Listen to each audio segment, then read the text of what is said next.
성경 봉독하겠습니다. 요한복음 15장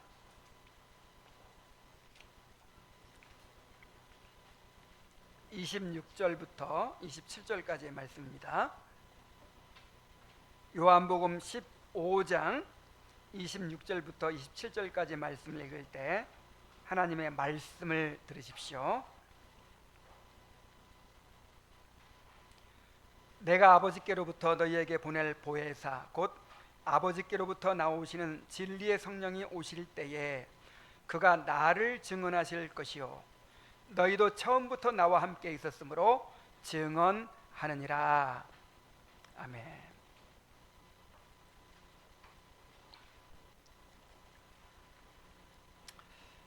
자, 신약 성경에서는 예수 믿는 사람들을 처음에는 제자라고 불렀어요. 제자가 뭐 하는 사람이죠? 스승에게 잘 배워서 스승을 계승하는 사람이죠. 그래서 우리는 예수님의 제자로서 예수님의 인격과 사역을 계승하는 사람들입니다. 그런데 예수님의 인격과 사역을 이렇게 이어받으면 그 삶의 모습이 어떻겠어요? 정말 거룩하게 되지 않겠습니까? 그래서 처음에는 제자라고 불렀다가 나중에는 성도라고 부르게 됐어요. 자, 예수 믿는 사람 뭐라고 불러요? 성도. 성도가 무슨 뜻입니까? 거룩한 무리, 그런 뜻이죠. 거룩하다는 것은 하나님을 위하여 구별되었다, 그런 뜻이에요.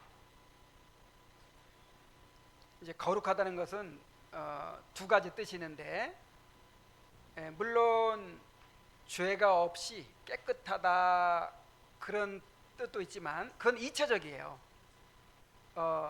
거룩의 1차적인 뜻은 하나님을 위하여 어떻게 되었다? 구별되었다, 그런 뜻입니다. 하나님을 위하여 구별되다 보니까 죄가 없이 깨끗해지는 것이죠. 신자는 세상과 구별된 사람들입니다.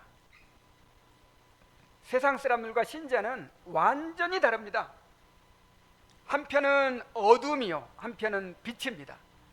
한편은 영적으로 죽어 있고 한편은 영적으로 살아 있습니다. 한편은 뱀의 후손이요, 한편은 여자의 후손입니다. 한편은 천국을 향해 나아가고 있고 한편은 지옥을 향해 나아가고 있습니다. 둘이 어떻게 같을 수가 있겠어요? 생각하는 것이 다르고 추구하는 것이 다르고 삶의 방식이 다를 수밖에 없습니다. 신자는 이렇게 세상과 다르기 때문에 세상으로부터 미움을 받을 수밖에 없어요. 이것을 18절부터 25절까지 주님께서 말씀하셨죠. 만일 신앙 때문에 미움받는 일이 없다면 정말 큰일입니다. 진짜 하나님의 자녀가 아닐 수도 있어요. 놀라운 것은 신자가 이렇게 세상의 미움과 박해를 받는 것이 하나님의 계획이라는 사실이에요. 이것은 하나님의 작정이고 하나님의 의도예요. 빌립보서 1장 29절에 보면 그리스도를 위하여 너희에게 은혜를 주신 것은, 자, 하나님께서 우리에게 은혜를 주셨다고 했습니다. 어떤 은혜를 주셨습니까? 다만 그를 믿을 뿐 아니라 또 어떤 은혜를 주셨어요? 또한 그를 위하여 고난도 받게 하심이라 그랬어요. 여기서 고난은 특별히 세상의 미움과 박해를 받는 고난을 말합니다.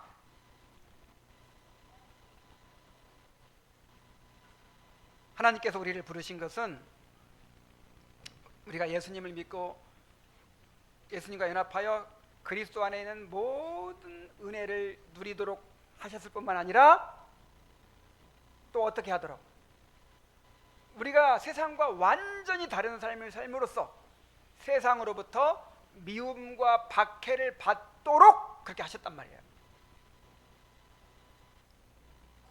하나님은 우리가 세상의 미움과 박해를 받는 것을 통해서 우리의 믿음을 연단하십니다. 자, 우리의 믿음은요, 평탄한 환경에서 자라지 않아요. 세상의 미움과 박해 가운데서, 고난 가운데서 자라게 돼 있어요. 이 교회사를 보면요, 교회가 평안할 때 반드시 타락했습니다. 이스라엘 백성 역사를 보세요. 평안할 때 반드시 타락해요. 그러나 외부의 침략을 받을 때, 고난 가운데 있을 때, 박해 가운데 있을 때는 교회가 정결해집니다. 가짜 신자들은 다 떨어져 나가고요, 정말 순수한 신앙을 갖게 돼요. 그래서 하나님께서 교회를 정결하게 하시기 위해서 가끔 가다 그렇게 박해를, 또 고난을 허락하시는 거예요. 그리고 세상의 미움과 박해를 받게 하심으로써 세상의 죄를 드러내십니다. 자, 우리 그리스도인들은요, 점점 성령께서 이루시는 의가 드러나면서 영생에 이르게 하시고, 세상 사람들은 점점 그들 안에 있는 죄가 드러나면서 어디로 가게 하세요? 심판으로 나아가게 하십니다.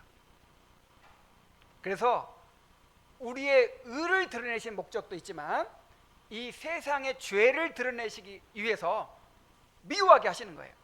박해하게 하시는 거예요. 자, 그리고 이것을 통해서 주님이 증거되게 하십니다. 이제 오늘 말씀의 이제 주제예요. 미움과 박해를 통해서 어떻게 되게 하세요? 주님이 증거되게 하세요. 그리고 결국 이것을 통해서 하나님께서 영광을 나타내십니다. 그래서 이것은 우리가 신앙 때문에 세상의 미움과 박해를 받는 것은, 이것은 그야말로 상수예요. 뭐 그럴 수도 있다, 그게 아니고 당연히 받아야 될 하나님의 계획이라 이 말이에요. 이것을 받아들이시기 바랍니다. 자, 그렇다면 우리가 세상의 미움과 박해를 받을 때 어떻게 대처해야 할까요? 18절로부터 25절까지 해서 세상이 우리를 미워하는 이유를 말씀하신 주님은 이제 26절부터 27절에서 세상이 우리를 미워할 때 우리가 어떻게 대처해야 하는지를 말씀하십니다. 자, 어떻게 대처해야 되냐면 성령을 의지하여 주님을 증언해야 된다 그랬어요. 자, 뭐 해야 돼요? 성령을 의지해서 주님을 증언해야 돼요. 자, 주님은 또다시 보혜사 성령을 보내주실 것을 약속하십니다. 26절에 보면 내가 아버지께로부터 너희에게 보낼 보혜사 곧 아버지께로부터 나오시는 진리의 성령이 오실 때에 그가 나를 증언하실 것이요 그랬어요. 자, 예수님께서 지금 어떤 주제를 말씀하실 때마다 보혜사 성령을 약속하십니다. 자신이 떠나실 것을 말씀하시면서 누굴 약속하셨어요? 보혜사 성령을 보내주겠다 약속하셨죠. 또 제자들이 말씀을 깨닫지 못할 때에도 보혜사 성령을 약속하셨어요. 보혜사 성령이 오시면 다 깨닫게 될 것이다. 그리고 지금 세상이 너희를 미워할 것이다 라고 말씀하시면서 다시 또 누굴 약속하세요? 보혜사 성령을 약속하십니다. 보혜사 성령의 해답이에요. 우리에게 성령이 모든 문제의 해답입니다. 보혜사로 번역된 헬라어 파라클레토스는 직역하면 곁에 부름을 받은 자라는 뜻입니다. 주님은 제자들을 자신의 증인으로 세상에 보내시면서 아무 대책 없이 보내지 않으셨습니다. 보혜사 성령을 보내주심으로 그들이 세상의 미움과 박해를 받을 때 곁에서 그들을 돕게 하셨어요. 그런데 성령께서 어떻게 도우십니까? 주님은 진리의 성령이 오실 때에 그가 나를 증언하시리라 그랬어요. 자, 제자들한테 너희는 세상에 나가서 나를 증언해라 그랬죠. 근데 제자들이 무슨 능력으로 증언을 할 수가 있어요? 근데 누가 증언하실 거라고요? 보혜사 성령께서 나를 증언하실 것이다, 이렇게 말씀하셨어요. 제자들이 그들 자신의 힘으로 주님을 증언하는 것이 아니라 성령께서 그들 안에서 친히 주님을 증언하게 하신다는 것입니다.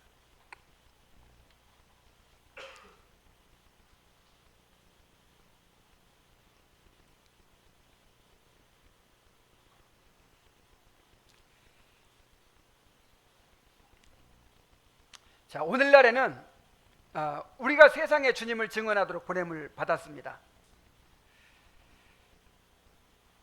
자, 우리가 주님의 증인이에요. 우리는 주님의 증인으로 살아가고 있어요. 여호와의 증인입니다. 좋은 이름은 전부 이단들이 다 가져갔어요. 근데 실제 우리가 여호와의 증인이에요. 지금 주님은 육신으로 이 땅에 계시지 않죠.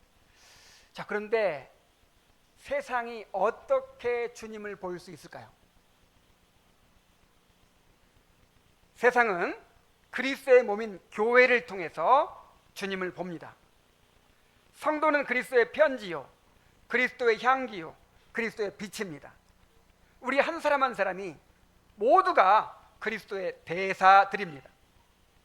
우리가 꼭 말로 전해야만 증언이 되는 것이 아니에요. 예수님을 따르는 삶 자체가 곧 예수님에 대한 증언입니다. 세상은 우리를 통해서 예수 믿는 부부가 어떻게 사랑하는지, 예수 믿는 부모가 자녀를 어떻게 양육하는지, 예수 믿는 자녀들이 다른 아이들과 어떻게 다르게 자라나는지, 예수 믿는 직장인이 직장 생활을 어떻게 하는지, 그리고 예수 믿는 노인은 어떻게 늙어가는지,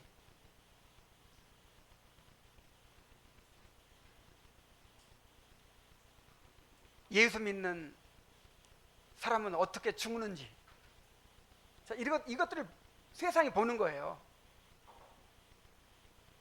이렇게 세상은 우리 삶을 통해서 우리와 함께 하시는 예수님을 봅니다. 예수 믿는 사춘기 아이들은 어떻게 살아갈까요? 이걸 통해서 예수님을 본단 말이에요, 세상이.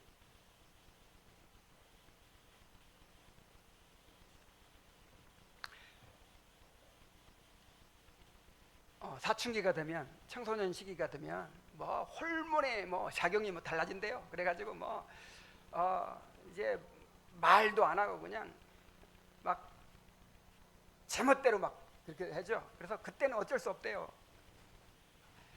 여러분, 성경에도 그런 말을 했나요? 그냥 부모한테 물어봐도 말도 안 하고 그냥 짜증내고 그냥 제멋대로 그냥 반항하고 막, 이게 죄입니다. 죄예요. 제멋대로 하려고 하는 거, 하나님의 통치를 거부하는 죄예요. 하나님께서 부모를 나의 권위자로 세워주셨는데 이 부모의 권위를 인정하지 않고 부모에게 순종하지 않는 것은 하나님의 권위를 무시하는 죄예요. 스스로 하나님 노릇하려고 하는 그 본성적인 죄가 그때 막 폭발하는 거예요. 그래서 절대로 내버려두면 안 돼요. 절대로 부모가 권위를 포기해서는 안 돼요. 죄를 다스려야죠, 죄를.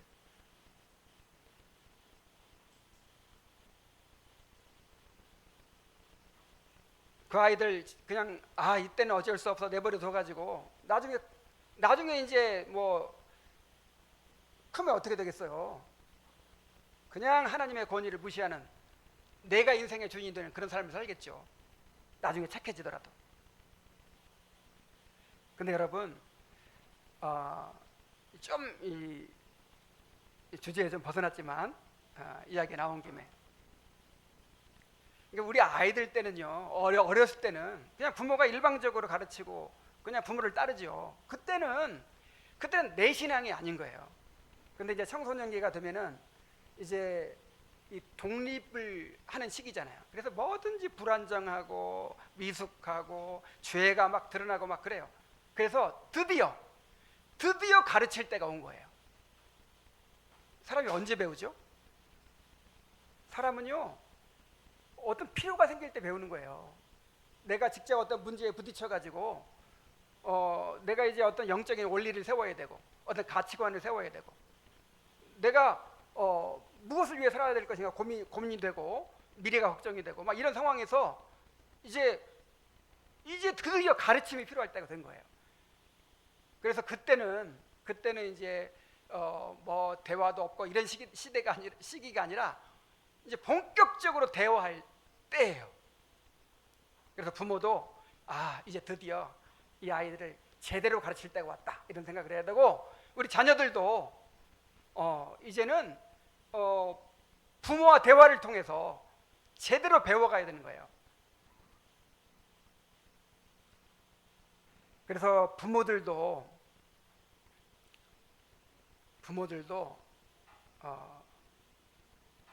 정말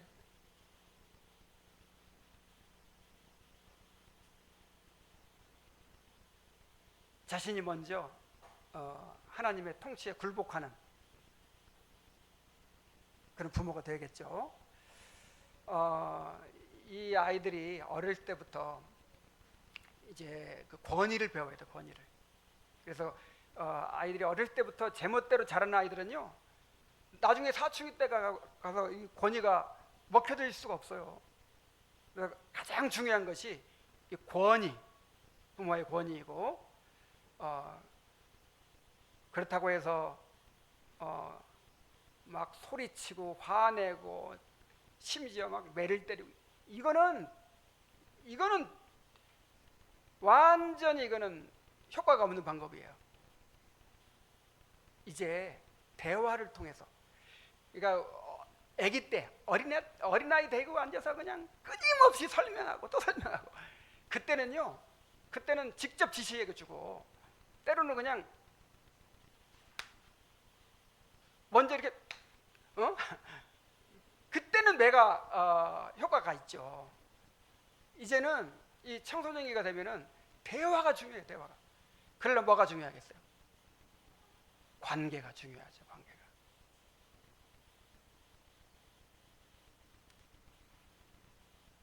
정말 너무 어렵죠. 절대로 뭐 이 화를 내고 뭐 그렇게 그때 뭐 권위를 절대로 내버려둬서는 안 된다고 해가지고, 권위를 무시하는 걸 내버려둬서 안 된다고 해가지고 그때마다 막 혼을 내고 이래가지고 안 된단 말이에요. 이 관계가 형성되지 않으면 대화가 안 이루어져. 대화가 안 이루어지면 이 들을 준비가 안 되면 교육을 할 수 없어. 이게 목회하고 똑같아요. 목회하고. 내가 여러분 만날 때마다, 잘못할 때마다 왜 기도 안 하냐고 막 소리를 치고, 왜 주일에 빠졌느냐고 막 화를 내고, 그나마 여기 앉아있는 사람 아무도 없을 거예요. 그냥 나만 보면 피하려고 할 거예요. 그러면 교육이 돼야 안 돼요. 설교가 들어가겠으며 권면이 들어가겠어요? 그러니까 그냥 항상 뭐 선생 똥은 개도 안 먹는다던데, 속이 문드러져도 어떻게 해야 돼요? 항상. 그러니까 부모가 이 사춘기 아이들을 키워보지 않으면 인생을 모른다는 말이 있어요. 그래서 이런 생각을 하게 됐어요. 내가 지난주에는 책도 일주일에 읽으면서 우리 시집간 성은이하고 일부러 통화를 했어요. 우리 성은이가 그때 그 학교에서 막 왕따도 당하기도 하고 막 선생님하고 막 그 문제가 생겨가지고 막 어려움을 겪기도 하고, 또 좀 문제가 막 우리 아이들도 다 문제가 있었죠. 그런 문제들을 이제 어떻게 이렇게 극복하는지를 또 이야기를 나누면서 야, 이게 하나님께서 부모를 키워가시는구나. 그냥 성화의 과정인 거예요, 이게.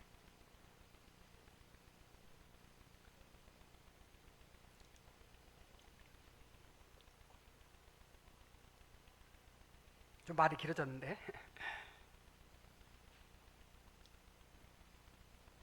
원래 사춘기가 되면 다 그래. 원래 그런 게 어딨어요. 사춘기는 무슨 죄 짓는 면허증 땄어요? 하나님은 죄는 죄로 다스립니다. 하나님을 두려워해야 돼. 그리고 부모들이요, 정말. 그래서 내가 계획을 세웠어요. 결심을 했어요. 야, 내가 이 성도들을 목회하는데 이때 또 이 사춘기 아이들을 키우는 부모들을 가르칠 기회다, 그런 생각을 했어요. 그래가지고 우리 10대 부모들을 특별 관리를 하기로 했어요. 책도 같이 읽으면서 계속 이제 10대 아이들 정도 되면 이제는 이 가정만으로 안 돼. 이제는 이 교회에서 이제 목사의 영향을 받고 또 이 성도들의 영향을 받고 우리가 함께 서로 공동체 안에서 함께 양육을 해가야 돼요. 자, 좀 이야기는 길어졌지만 예수 믿는 청소년은 다릅니다. 예수 믿는 청소년 부모는 다르겠죠. 세상 사람과 다르겠죠. 자, 이런 걸 통해서 세상은 그리스도를 본단 말이에요. 자, 감사한 것은 성령께서 우리 안에서 그리스도를 증언하신다는 사실입니다. 성령은 특별히 우리가 세상의 미움을 받는 상황을 통해서 그리스도를 증언하십니다. 만일 우리가 세상과 다른 것에 대해서 세상이 전혀 관심을 두지 않는다면 주님을 증언할 기회가 없을 것입니다. 그런데 세상이 우리가 다르다는 이유로 미워하고 박해하기 때문에 성령께서는 바로 그 기회를 사용하여 주님을 증언하시는 것입니다. 자, 그러므로 세상이 우리를 미워할 때 우리는 오히려 그것을 주님을 증언할 기회로 여겨야 돼요.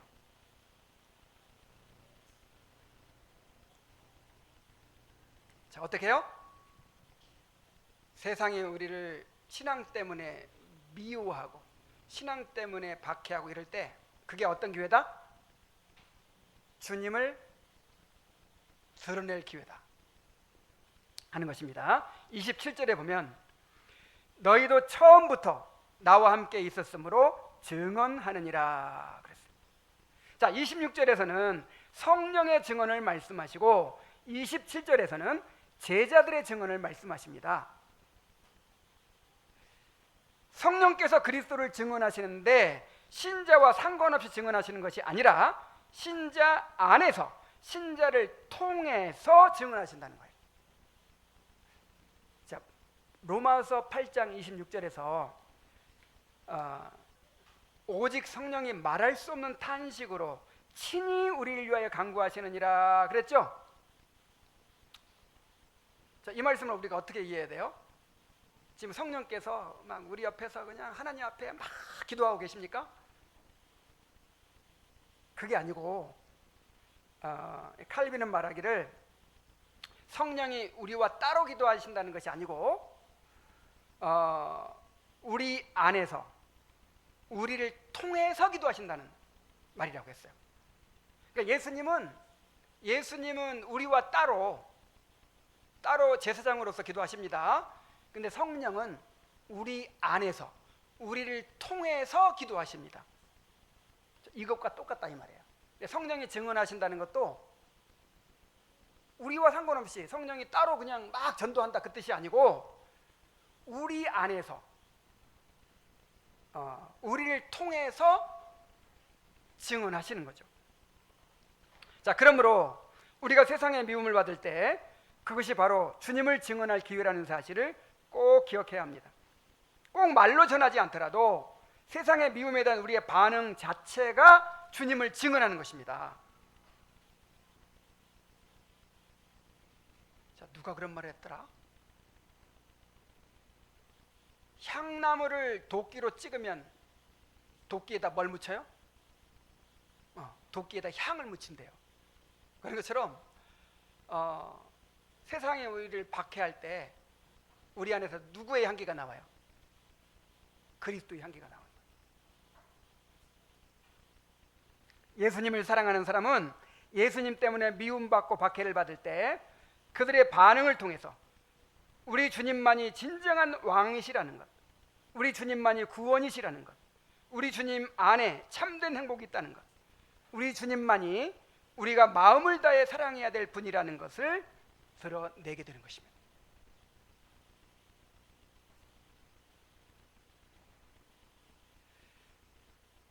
세상이 신앙 때문에 우리를 미워하고 박해하는 거, 이것은 주님의 계획이라고 했습니다. 그런 기회를 통해서 성령께서 우리 안에서 우리를 통해서 주님을 드러내십니다. 자, 그러면 이렇게 우리를 통해 주님이 드러나게 되려면 우리가 어떻게 해야 되겠습니까? 우리가 어디서든지 자신의 신앙을 드러내는 사람이 되어야 돼요. 이 사람이 그리스도인인 걸 알아야, 일단 이 사람이 그리스도인인 걸 알아야 그가 다르게 사는 걸 보면서 그리스도인이 이렇게 사는구나, 이렇게 알죠. 자, 우리가 그리스도의 대사라고 했는데 내가 한국 대사로 외국에 나와 있어요. 그럼 맨 먼저 뭘 소개해야 되겠어요? 나 한국 대사입니다. 나 한국 사람입니다. 이거 소개해야죠. 나 한국 사람인 거 감춰버리면 일본 사람인지 중국 사람인지 몰라. 그럼 그 대사 역할이 돼야 안 돼요? 일단 내가 소속이 어딘지를 밝혀야 돼요. 그래서 어디서든지 내 신앙을 드러내야 돼요. 요즘은 교회가 세상의 비난과 조롱의 대상이 되고 있기 때문에 교회 다닌다는 것을 숨기는 사람들이 많이 있습니다. 자, 일단 교회 나간다고 하면 신자처럼 행동해야 되죠. 야, 너 교회 나간다면서 그런 짓 하냐? 이런 말 들을까 봐 부담스럽죠.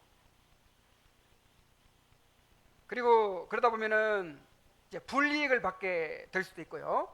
그래서 신앙을 감추는 것입니다. 요즘에는 사람들 앞에서 식사기도조차 하지 않는 사람들이, 신자들이 있다고 해요.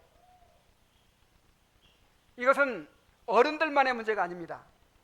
우리 아이들 중에도 친구들 앞에서 자기의 신앙을 당당히 드러내지 못하는 경우가 있습니다. 학교에서 식사할 때 친구들을 의식해서 식사기도를 하지 않는 아이들이 있는 것 같아요. 한번 손 들어볼까요?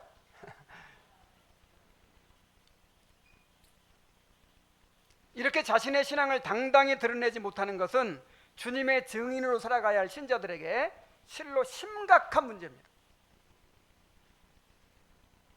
자, 신앙생활은요, 자신의 신앙을 세상에 드러내는 것으로부터 시작되는 거예요. 자, 결혼한 신부가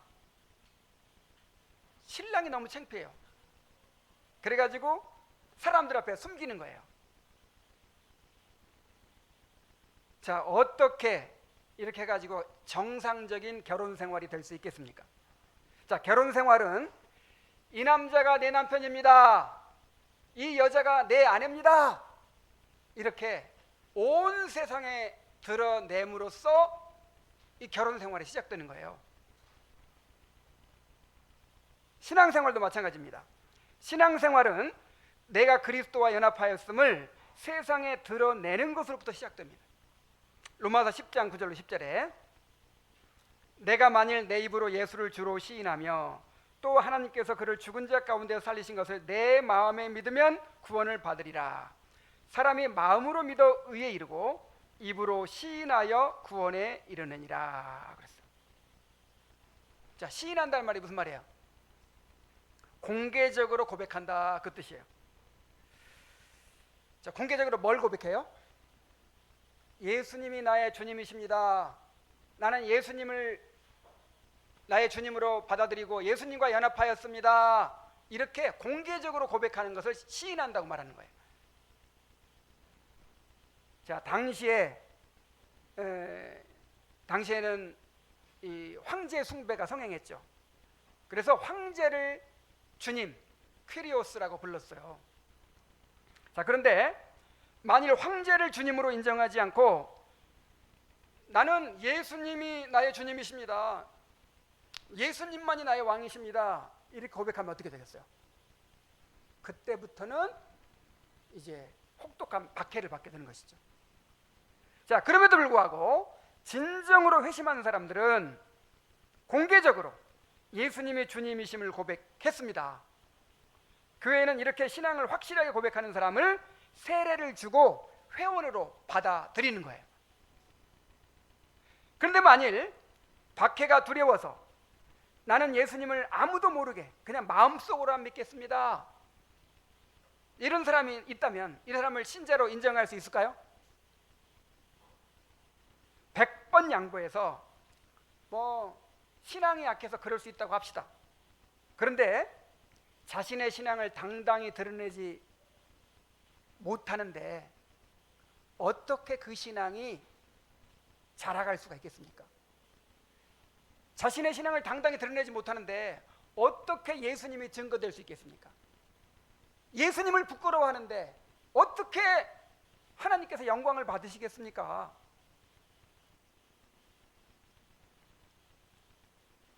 그러므로 진정으로 주님을 사랑한다면 어디서든 주님을 당당히 드러내는 사람이 되어야 합니다. 우리가 예수님을 부끄러워하지 않는 사람이 되어야 돼요. 자, 어린이 여러분, 우리 학생 여러분 잘 들으세요. 손흥민이 우리 삼촌이야. 자, 손흥민이 우리 삼촌이야. 근데 손흥민이 우리 삼촌인 거를 막 창피해하고 부끄러워하고, 자, 그럴 사람이 있어요, 없어요? 얼마나 자랑스럽겠어요. 그래서 그냥 기회만 있으면 막 이번에 우리 삼촌이 또 골 넣었어. 그리고 삼촌 사인 막 보여주고 막, 이번에 또 무슨 경기 한다고 막 보러 가자고 하고. 자, 그러겠죠. 자, 그런데 예수님이 어떤 분입니까? 예수님은 손흥민보다 덜 귀한 분인가요? 예수님은 자신의 목숨을 바쳐서 우리를 구원해 주신 분입니다. 예수님은 하나님의 아들이시고 우리의 주님이시고 왕이십니다.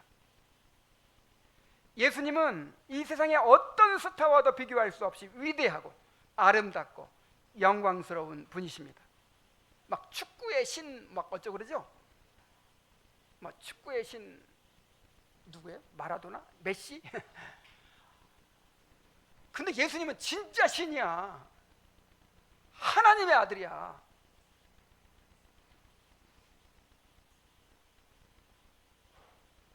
우리는 예수님과 연합한 사람들입니다. 우리가 살아가는 목적은 예수님을 사랑하고 예수님을 닮아가는 것입니다. 그러므로 예수 믿는 사람이라면 예수님을 기뻐하며 모든 사람들 앞에서 예수님을 자랑해야 되지 않겠습니까?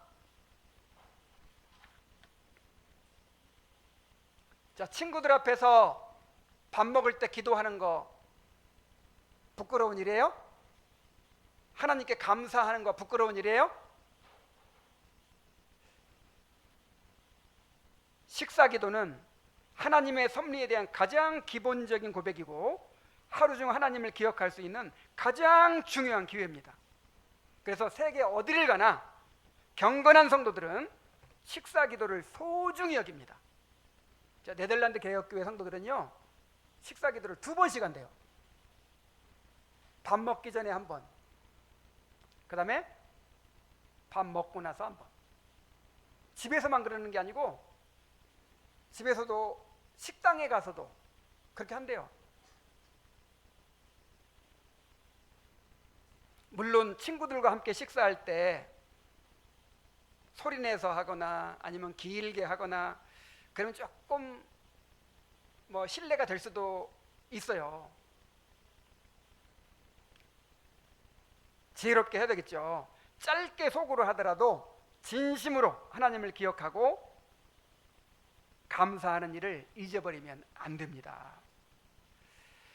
여러분, 식사 기도는요 자랑스러운 거예요. 나에게는 이것을 주신 분이 계셔.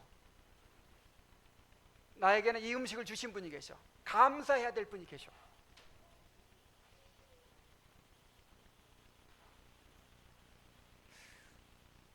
그 똑같은 그 재료가 들어가도요 식당에서 먹는 밥하고 집에서 먹는 밥이 다르답니다. 실제로 그렇대요.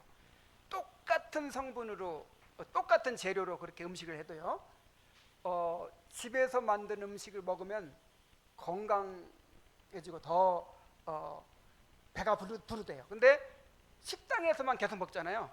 그럼 이상하게 영양가 높은 음식을 먹었는데도 배가 고파. 그래 건강해도 더 안 좋아. 자, 어떤 점이 다를까요? 음식에는요 이 재료 이상의 어떤 정서적인 의미가 있다는 거예요. 우리 엄마가 나를 위해서 내가 먹을 거 생각하면서 우리 리안이는 당근 안 먹어. 예를 들어서 우리 리안이는 소세지 좋아해 하면서 이렇게 만든 음식을 먹는 거예요. 우리 엄마가 만들어줬어 하고 먹는 거예요. 이거 하고 불특정 다수를 위해서 공장에서 찍어내듯이 막 준 음식 그냥 아무 인격적인 의미가 없이 먹는 거하고 어떻게 같을 수가 있겠어요? 근데 우리가 밥 먹을 때 이 음식을 누가 주신 거예요? 하나님이 나를 사랑하셔서 나에게 주신 거예요. 그래서 나에게는 감사할 대상이 있어요. 정말 이것은, 그래서 여러분 예수 안 믿는 사람들도요 식사 기도를 가르쳐요. 군대에서 군대에서 했죠. 군대도 안 갔다 왔나? 군대에서 다 기도를 시키고 먹더라고요. 뭐라고 했더라? 뭐라고 하면서 감사히 먹겠습니다 이렇게 하고 먹으라는 거예요. 식사 기도는 자랑스러운 거예요. 그래서 애들이 뭐 놀리거나 물어보면 우리 하나님께 주셨기 때문에 하나님께 감사하고 먹는 거야. 이렇게 얘기하세요. 그래서 이 표준 기도문이 필요할 것 같아서 내가 하나 만들어 봤어요. 이게 진짜 필요해요. 식사할 때 잠시 눈을 감고 마음속으로 이렇게 기도해 보십시오. 하나님 아버지, 오늘도 맛있는 음식을 주셔서 감사합니다. 이 음식을 먹고 튼튼하게 자라서 주님을 기쁘시게 하는 삶을 살게 해주세요. 예수님의 이름으로 기도합니다. 아멘. 자, 이것도 어려우면 더 짧게 해도 돼요. 뭐 정 어려우면 눈을 뜨고 시작해도 뜨고서라도 해도 돼요. 어쨌든 이런 작은 행동에서부터 우리의 경건이 지켜지고 자라나고 사람들에게 예수님을 드러내는 일이 될 수 있는 것입니다.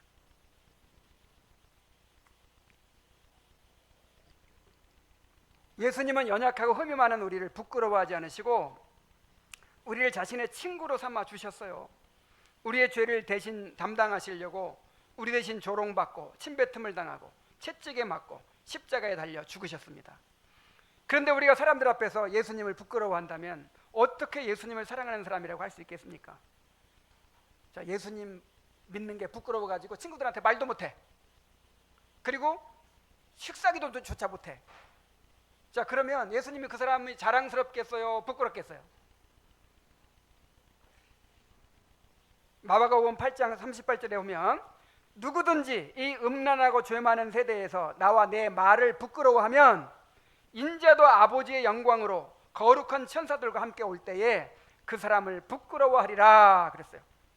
자, 그러나 우리가 사람들 앞에서 예수님을 시인하면 예수님도 그 사람을 하나님 앞에서 시인하시겠다고 하셨습니다.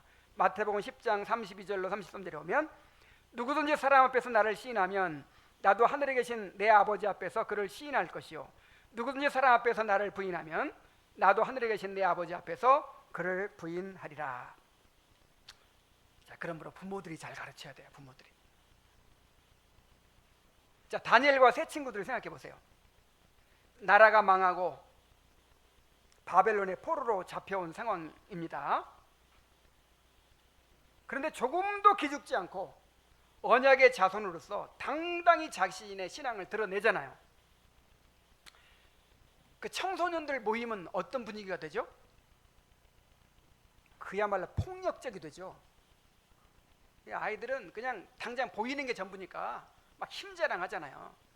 그리고 그냥 뭐 조금 뭐 이렇게 흠이 있고 뭐 그런 것만 놀림감으로 삼아가지고 막 놀리잖아요. 다니엘과 세 친구가 얼마나 놀림을 많이 당했겠나 한번 생각해 보세요. 여호와 하나님을 믿는다면서 완전히 망해가지고 포로로 잡혀온 그 신세인데, 그리고 치열한 경쟁 속에 있잖아요. 그러니까 아마, 그리고 거기서 그냥 주는 음식 다 같이 먹고 우상하게 예배하러 가면 다 같이 예배하러 가고, 뭐 어디 오락 즐기러 가자면 다 같이 즐기러 가고, 술 마시자면 그러면 좋은데 꼭 안 한다고 그러네. 얼마나 밉겠어요. 그러니까 얼마나 조롱하고 미워하고 놀리고 막 그랬겠어요. 근데 다니엘의 기가 죽어요, 안 죽어요? 다니엘 기가 안 죽어요. 나는 언약의 자손이다.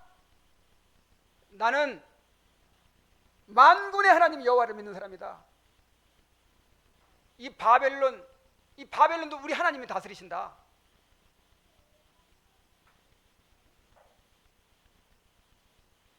우리 자녀들을 그렇게 키워야 돼요.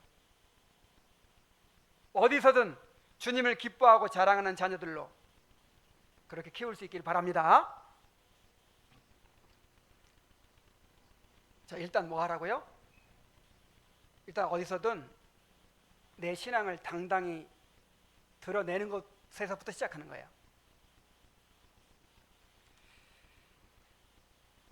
자, 그리고 또 중요한 것이 뭐냐면 주님께 대한 절대적인 사랑을 고백하는 거예요. 자, 무슨 사랑? 자, 절대적인 사랑이라는 게 무슨 뜻이에요? 비교할 수 없어. 우리가 부모도 사랑해야 되고 자식도 사랑해야 되고 애인도 사랑해야 되고 뭐 모든 사람 사랑해야 되는데, 주님께 대한 사랑은 비교할 수 있어요, 없어요? 없어요. 주님께 대한 사랑은 절대적인 사랑이야. 무슨 사랑? 절대적인 사랑. 자, 왜 절대적인 사랑이 필요하냐? 사랑을 고백하는 게 필요하냐? 세상의 미움과 박해는 가장 가까운 관계로부터 옵니다. 세상이 너를 미워할 것이다 그럴 때, 북한 공산당이 나를 미워하는 거 아니에요. 저기 뭐 회교도들이 나를 미워하는 거 아니에요. 가장 가까운 관계에서 미움을 당하는 거예요. 가장 가까운 관계가 누구예요? 가족들로부터 미움을 당하는 거예요. 맨 첫 번째 대상이 가족입니다. 자, 우리 성도들이 다 겪어온 일들을 제가 몇 가지 얘기해 볼게요. 예수님을 믿더라도 개혁신앙을 갖기 전에는 가족들과 부딪힐 일이 별로 없었어요. 그런데 개혁교회 성도로서 경건하게 살고자 하니까 이제 갈등이 일어납니다. 전에는 부모님 뵈러 고향에 내려가면 당연히 부모님과 함께 주일까지 보내고 그렇게 올라왔어요. 그런데 주일 성수와 공예배의 중요성을 알게 되었거든요. 또 규정적 원리에 따라서 바른 예배를 드리고 바른 말씀을 전하는 교회에서 예배를 드려야 된다는 것을 알게 되었거든요. 그래서 어느 날부터는 부모의 만류를 뿌리치고 그냥 토요일 날 저녁에 올라와 버리는 거예요. 그럼 부모님이 얼마나 섭섭하시겠어요. 얼마나 밉겠어요. 그때부터 갈등이 시작되는 것입니다. 또한 가장 친한 친구들과 갈등이 일어날 수 있어요. 둘도 없는 친구이고 어려울 때 가장 큰 도움을 준 친구이기도 했는데, 그 친구가 주일날 결혼을 한대요. 주일날 하객도 많지 않고 꼭 나의 도움이 필요하다는 거예요. 자, 어떻게 해야 돼요?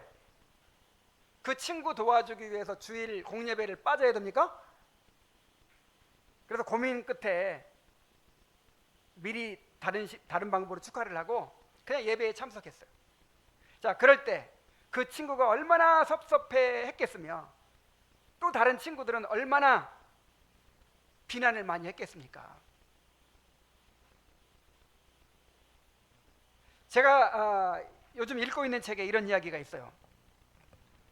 그 청소년 교육에 대한 책을 읽고 있는데 이 저자가 주말에 세미나를 인도하기 위해서 아내와 먼 길을 떠나면서 아들을 같은 교회에 다니는 친구네 집에 맡기고 갔어요. 근데 그 집 아이들이 이제 이 친구가 오면 같이 보려고 비디오를 빌려다 놓은 거예요. 근데 이 친구가 보니까, 이 아이가 보니까 음란 비디오야 그게 다. 그래가지고 이거 보면 안 된다. 우리 그리스도인이 이런 거 보면 안 된다. 그 말 듣겠습니까? 그 집 아이들은 늘 이제 그런 분위기에서 살았기 때문에 그냥 그 아이를 조롱하면서 그냥 비디오를 트는 거예요. 어떻게 해야 되겠어요? 자, 이런 경우에 우리 화평이가 만약에 그 집에 놀러 간 학생이라면 어떻게 해야 되겠어요? 어쩔 수 없어. 같이 봐야지. 어? 근데 나갈 수도 없어. 거기 막 멀리. 우리나라와 상황이 달라요. 우리나라는 그냥 버스 타고 가면 되고, 근데 거기는 차로 데려다 주고 나왔다가는 그냥 안전하지 못해요. 그냥 거기 있어야 돼. 어떨까요? 이 아이가 이제 말려도 안 듣고 오히려 조롱이나 하고 그러니까 주방으로 혼자 나간 거예요.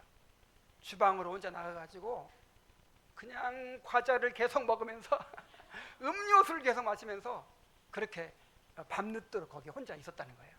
근데 그 집 부모가 들어왔어요. 왜 너 같이 안 놀고 혼자 여기 주방에 있냐? 그때 이제 그 사실을 다 얘기한 거죠. 그러니까 이 부모가 자기 자식들에 대해서 크게 분노한 것도 한 가지 있고, 또 한 가지는 이 어린아이가 자기 믿는 바에 따라서 이렇게 자기를 지키는구나 하면서 놀랐다는 거예요. 이 부모는 그냥 애들을 그냥 대충 키우는 거예요. 기준이 없이. 근데 이렇게 아이가 자기 믿는 바에 따라서 신념에 따라 행동하는구나 하고 놀랐다는 거예요. 자, 이렇게 하길 바랍니다.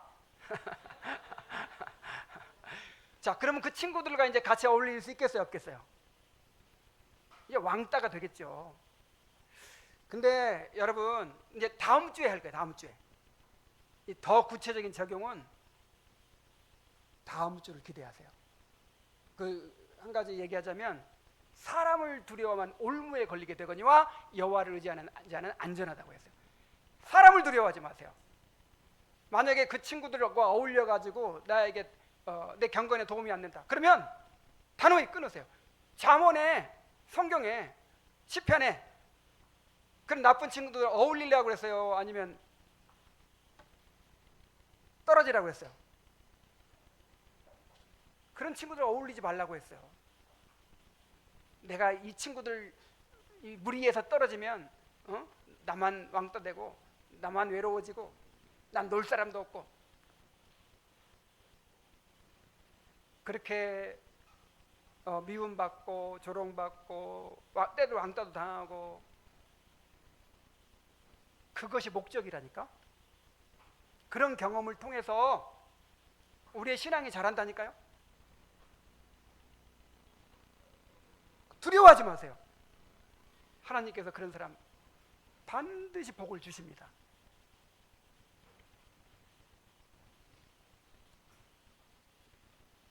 자, 이 이야기를 통해서 생각해 보아야 할 것이 있어요. 자, 디모데후서 3장 12절에서 바울은 무릇 예수를 믿는 자는 박해를 받으리라 그러지 않았어요. 교회를 다니는 자는 박해를 받으리라 그러지 않았어요. 어떤 자가 박해받는다 그랬어요? 그리스도 예수 안에서 경건하게 살고자 하는 자는 박해를 받으리라 그랬어요. 예수를 믿어도 교회를 다녀도 그냥 다른 사람 믿는 것처럼, 다른 사람 다니는 것처럼 하면 누가 박해할 사람 아무도 없어. 근데 정말 개혁신앙에 따라서 하나님의 말씀을 바르게 지키고 살려고 하니까 박해를 받는 거예요.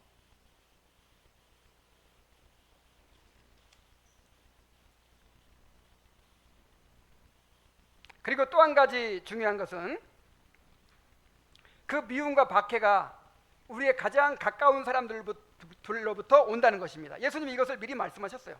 마태복음 10장 34절부터 36절에 내가 세상에 화평을 주러 온 줄로 생각하지 말라. 화평이 아니요 검을 주러 왔노라. 내가 온 것은 사람이 그 아버지와 불화하게 하며 딸이 어머니와 불화하게 하며 며느리가 시어머니와 불화하게 하려 함이니 사람의 원수가 자기 집안 식구리라 그랬어요. 예수님은 평화의 왕이라고 했는데 예수님 모시면 다 화평하게 돼요? 화평은 하나님과 나 사이의 화평이지. 그리고 나와 성도 간의 화평이지. 나와 세상은 어떻게 돼요? 예수님을 믿는 순간 원수가 되는 거예요. 우리가 관계가 먼 사람들이라면 크게 어려울 것이 없죠. 그런데 우리와 가장 가까운 사람들, 우리를 사랑하는 사람들을 실망시키고 때로는 상처를 주어야 하기 때문에 어려운 것입니다. 부모님의 기대를 저버릴 수도 있고 나에게 잘해주시던 선생님을 실망시킬 수도 있습니다. 가장 친한 친구들의 관계가 깨어질 수도 있습니다. 우리가 이렇게 가장 가까운 사람들로부터 미움과 박해를 받게 될 때 그때는 어떻게 해야 되겠어요? 그때 주님께 대한 절대적인 사랑을 고백할 기회가 온 것입니다. 자, 여러분 주님을 사랑하십니까? 자, 주님 사랑하십니까? 얼만큼 사랑해요? 한마디로 말하면 절대적으로 사랑하죠. 그런데 그 절대적인 사랑이 언제 드러나요? 가장 가까운 사람, 가장 친한 사람, 정말 그 좋은 관계에 있던 사람으로부터 시험이 올 때, 선택의 기로에 서 있을 때, 그때 주님의 말씀에 순종함으로써 주님께 대한 절대적인 사랑이 고백이 되는 거예요. 주님께서 말씀하셨습니다. 마태복음 10장 37절로 38절.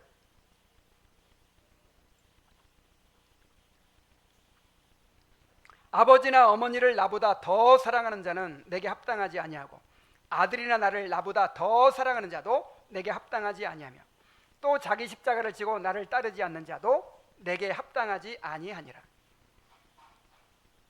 무릇 내게 오는 자가 자기 부모와 처자와 형제와 자매와 더욱이 자기 목숨까지 미워하지 아니하면 능히 내 제자가 되지 못하고 그랬어요. 여기서 미워한다는 말은 주님께 대한 절대적인 사랑을 강조하기 위한 상대적인 표현이죠. 가족이나 친구나 어떤 가까운 사람이라도 주님보다 더 사랑해서는 안 돼요.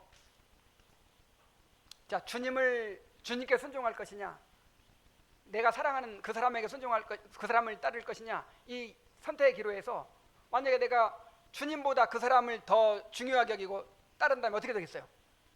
우상이 됩니다. 우상이 돼요. 만약에 내 부모를 주님을 섬기는 것보다 더 우선시하면 부모가 우상이 돼요. 내 자녀를 하나님을 예배하고 하나님을 섬기는 것보다 더 중요하게 하기면 자녀가 우상이 돼요. 근데 우상이 되면 하나님의 대적이 돼요. 하나님께서 우상을 내버려 둘 수가 없어요. 우리를 위해서는. 그래서 여러분 잘 생각하셔야 돼요. 내가 사랑하는 사람을 우상을 만들면 안 돼. 내 부모를 우상을 만들고 자녀를 우상을 만들고 내 친구를 우상을 만들면 안 돼요. 그럼 하나님께서 우상을 내버려 두시겠습니까? 절대로 축복이 되지 않아요.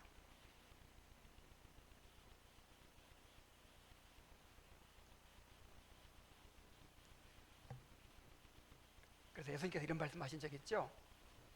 나와 복음을 위하여 형제와 부모와 처자와 형제와 자매와 그런 걸 버린 자는 이 생에서 금생에서 몇 배나 받고 100배나 받고 내세 영생을 받지 못할 자가 없느니라 그랬어요. 내가 부모를 버렸는데, 내 주님을 위해서 부모를 버렸어요. 그런데 이 땅에서 부모를 몇 배나 받아? 100배나 받는데, 100배나. 그게 무슨 의미일까요? 내 자식을 버렸어. 근데 그 자식을 몇 배나 받아요? 100배나 받아. 자, 이걸 어떻게 해석을 해야 될까요?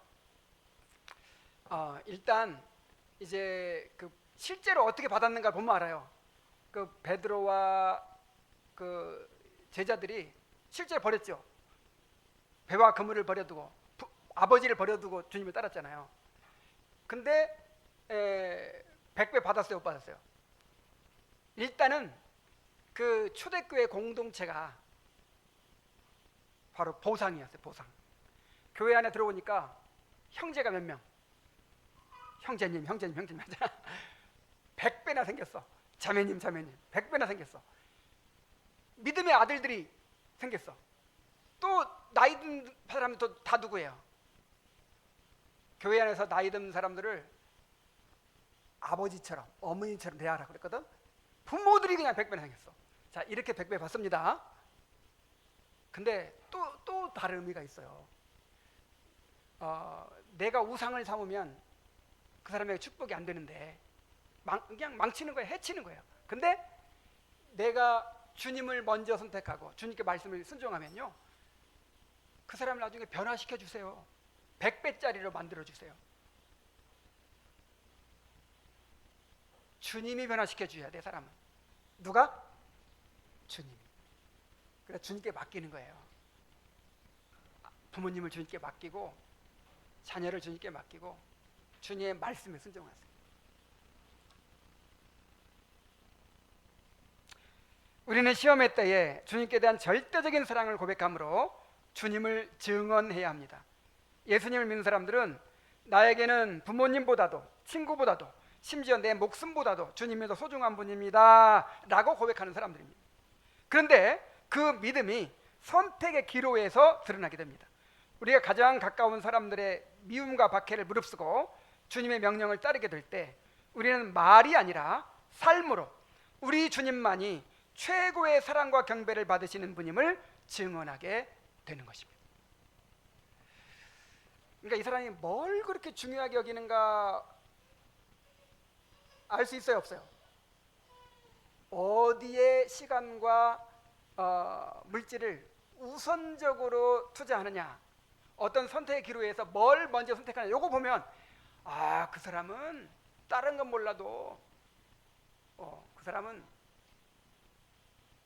축구는 그냥 못해. 축구했다가는 그냥 뭐 예배도 필요 없고 그냥 그 사람은 축구가 우상이죠. 이런 식으로 사람마다 다 그게 있어요. 근데 이 사람 보니까 하나님 예배하는 일은 세상 없어도 그냥 뭐 건드릴 수 없더라. 이거는 아버지도 못 건드려, 부모도 못 건드려, 이거는 사장님도 못 건드려. 자, 그런 사람을 통해서 이 사람을 통해서 예수님이 그렇게 모든 경배를 받으실 가장 높으신 분임을 우리가 증언하게 된단 말이에요. 자, 우리가 신앙 때문에 세상의 미움을 받을 때 그때가 바로 우리를 통해 주님이 증거될 기회입니다. 보혜사 성령께서 함께 하신다는 것을 믿고 자신의 신앙을 당당히 드러냄으로써 주님께 대한 절대적인 사랑을 또 고백함으로써 주님을 증언하십시오. 그런데 한 번의 순종이 중요해요. 그 한 번의 순종과 승리가 그 이후로는 더욱 담대한 신앙을 드러내고 주님께 대한 사랑을 고백하는 사람이 되게 합니다. 그러나 시험 앞에서 한 번 굴복하면 같은 상황이 왔을 때 또다시 굴복하게 되기 쉽습니다. 오늘 여러분 앞에 놓인 그 시험이 여러분의 신앙이 앞으로 나아갈 것인지 물러설 것인지를 가르는 전환점이 될 수 있습니다. 시험이 올 때 담대하게 주님을 증언하는 성도들이 되기를 간절히 바랍니다. 기도하겠습니다. 하나님 아버지,